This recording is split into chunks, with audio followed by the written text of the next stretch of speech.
Good day and welcome to another edition of Citizens Movement Radio News. Today is Friday, 9 January 2026. I'm Bernard Stele, ready to bring you the latest news and updates. Here are today's headlines on Citizens Movement Radio News. Change will happen, says Advocate Chamisa. It's time to restore the country's dignity and work ethic, says the opposition. Solidarity pours in for Madzibaba Shanduko. Now let's delve into the detailed stories.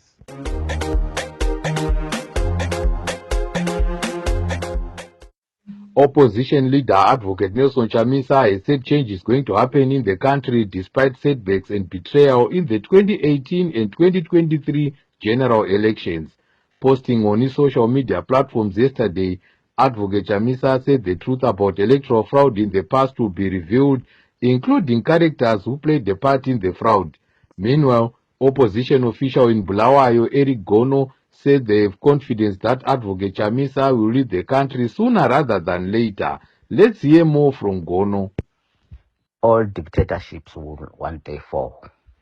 No one thought in Venezuela that Maduro would fall, just like many other dictatorships that has fallen before. So when we look at the case of Zimbabwe, to echo the sentiments of the post-president that the truth about the 2018 and 2023 elections will one day come out and people will realize the fraud that happened there, and corrective measures are going to be taken. We are an organization that is led by faith, and we believe that our God will not forsake us. So we know that one day our president will, and very soon, is going to lead this country. We believe that time and chance will happen to everybody, and we believe that when our time comes, our president is going to transform this country. So we are confident and we are happy, as he made a promise that before the end of this year, we're going to see something new, something that is going to bring back the excitement and the hope to the people of Zimbabwe. And we believe in our president, we believe in our leader, and we believe in ourselves to be the instruments that are going to be a part of that vehicle. And we believe in our God that is going to guide and make sure that the people of Zimbabwe are delivered from the shackles of oppression. The spokesperson for the opposition, Promising Kwananzi, has said they will push to restore the country's dignity and work ethic. Commenting on the new trend of splashing cash and cars to individuals, Nkwananzi said it destroys the culture of working while creating a mindset of beggars amongst the citizens.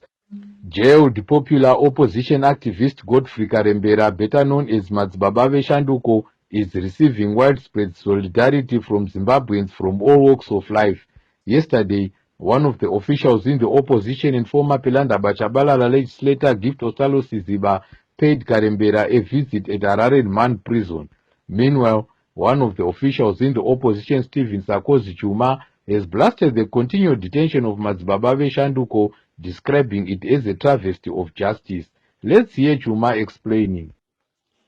Yes, the continued detention of Madzibaba Shanduko is a clear travesty of justice, because we know that under the Zimbabwean law, particularly the Constitution of Zimbabwe, every citizen has the right to bail, and we know that Madzibaba Shanduko satisfy conditions that are required for a person to get bail, because we know that he has not been convicted of any crime before. We know that Madzibaba Shanduko is not a person of no fixed abode. He's a person who is well known where he stays. So it defies logic if the courts continue to keep Madzibaba Shanduko in prison instead of giving him bail. We've seen West criminals or people who are being charged with the West charges, the likes of Magaya, who is facing murder charges, but is already out. Yet Madzibaba Shanduko, who was arrested for distributing flyers, remains in pre-trial detention. This is a clear case of persecution by prosecution. We know that Madzibaba Shanduko is being punished because of his political beliefs. So to us, Madzibaba Shanduko remains a political prisoner. But we thank all the citizens we have come aboard to offer solidarity to Mazibabawe Shanduko, because indeed he deserves solidarity, he deserves our support, because what he is standing for is a right cause. He is standing for people's cause. He's standing against corruption. He's standing for good governance. This is what we believe in. This is what we support. So let's all continue to give support to Mazibabawe Shanduko, and also let's all pay him a visit at a Rarement prison as a sign of solidarity. Yesterday, the government, through the Minister of Primary and Secondary Education, Torirai Moyo, said they are set to recruit over 3,000 teachers this year to fill vacancies. Meanwhile, ATU's Deputy Secretary General Myaradzi Masiwa said while they welcome the move to improve learner-teacher ratio, the government must at the same time improve teachers' salaries. Let's hear Masiwa speaking. We acknowledge and appreciate the promises that we are reading, that the government seeks to employ about 3,000 teachers in our education system. We need to be informed that in 2022 we had a deficit of 25,000, and that deficit increased to 50,000. That is in May 2024, which means that teachers continue to desert our schools. We are losing experienced teachers on monthly basis. We are keeping newly graduated teachers out of employment, and they eventually lose interest in joining our poorly remunerated education system.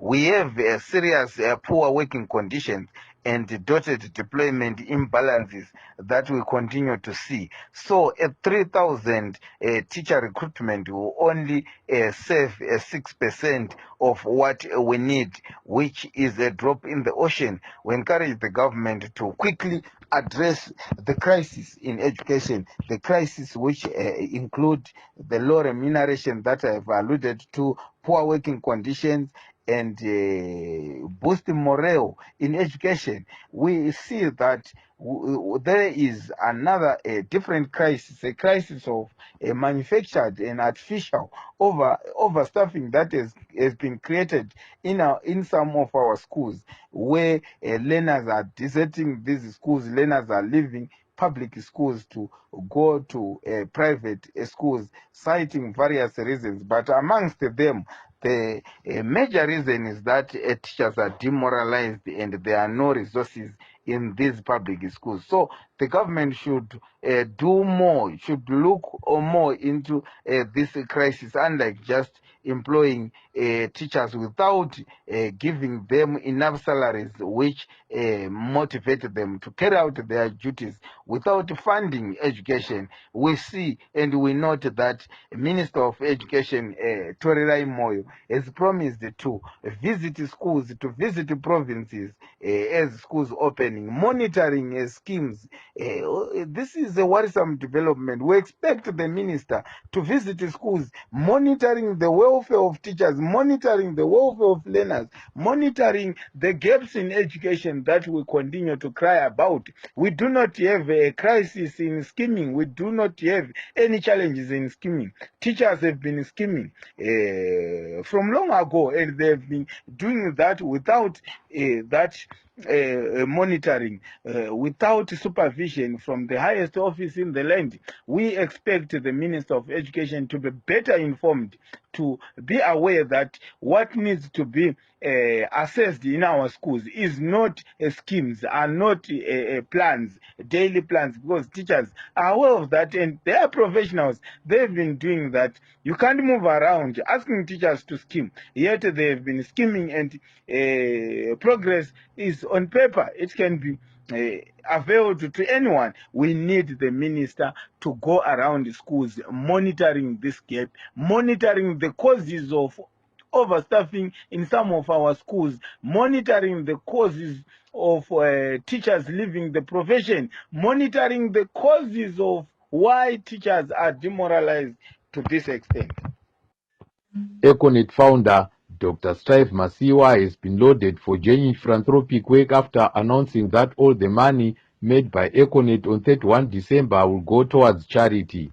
Political commentator Jefferson Chitando said Dr. Masiwa is a good example of a successful businessman and philanthropist as opposed to criminals like Wicknell Chivayo who are dishing cars and cash to ZANU-PF supporters in the name of philanthropy.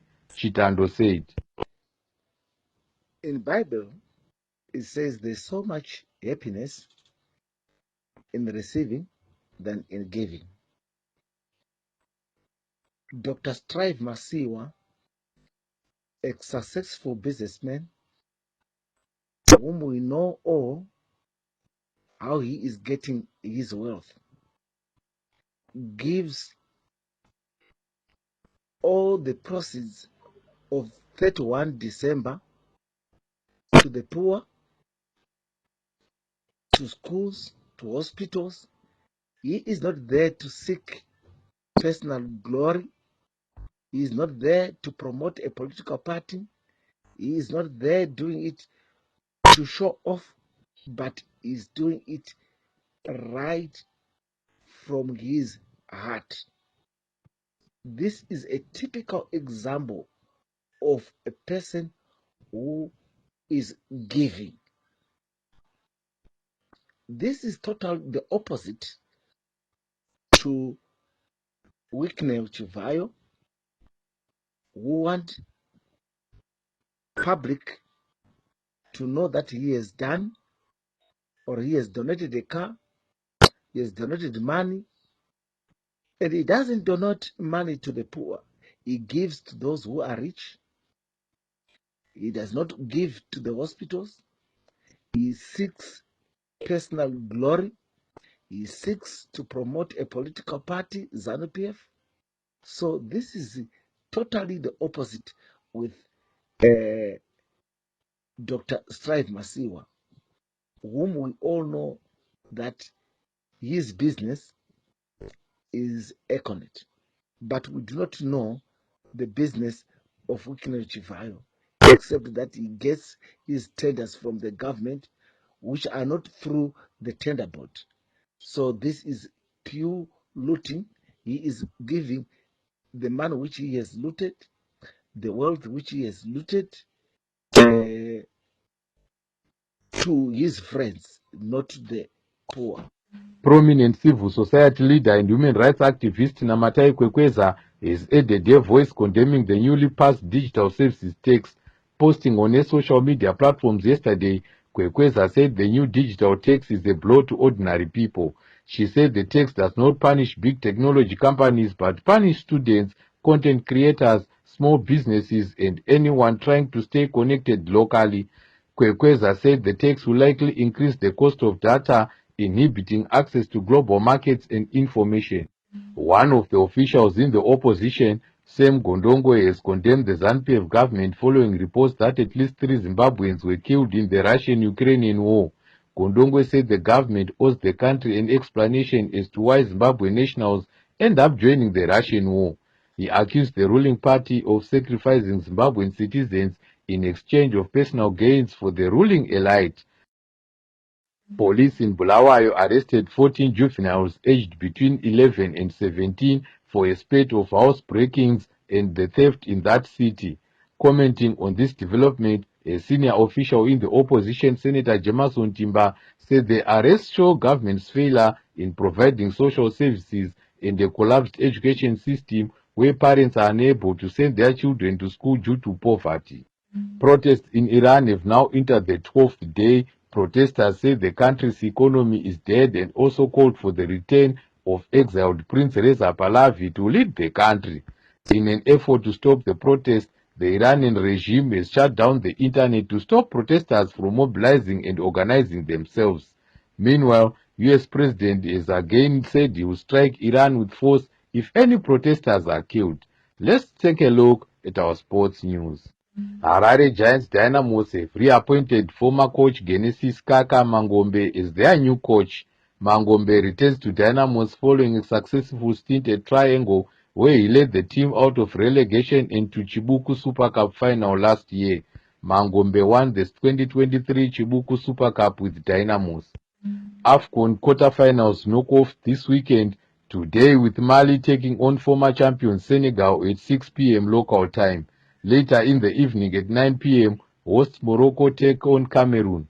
Tomorrow, Algeria clash with Nigeria at 6 p.m. while Egypt battle Ivory Coast. In an English Premier League match played last night, league leaders Arsenal were held to a goalless draw by defending champions Liverpool. Arsenal dominated the first half but failed to convert, with Liverpool comfortable to sit in their own half. In the second half, Liverpool turned out a completely different side, dominating proceedings. To conclude our Citizens Movement Radio News, here are the headlines once more.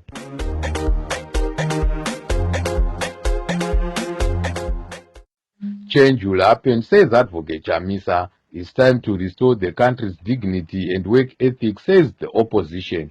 Solidarity pours in for Matsbabawe Shanduko. The news on CMRA English was brought to you by Bernard Stele. Me and the whole team wishes you all a wonderful evening.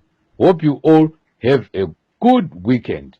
Meet us again another news bulletin. Stay tuned to Citizens Movement Radio, your station of choice, speaking truth to power.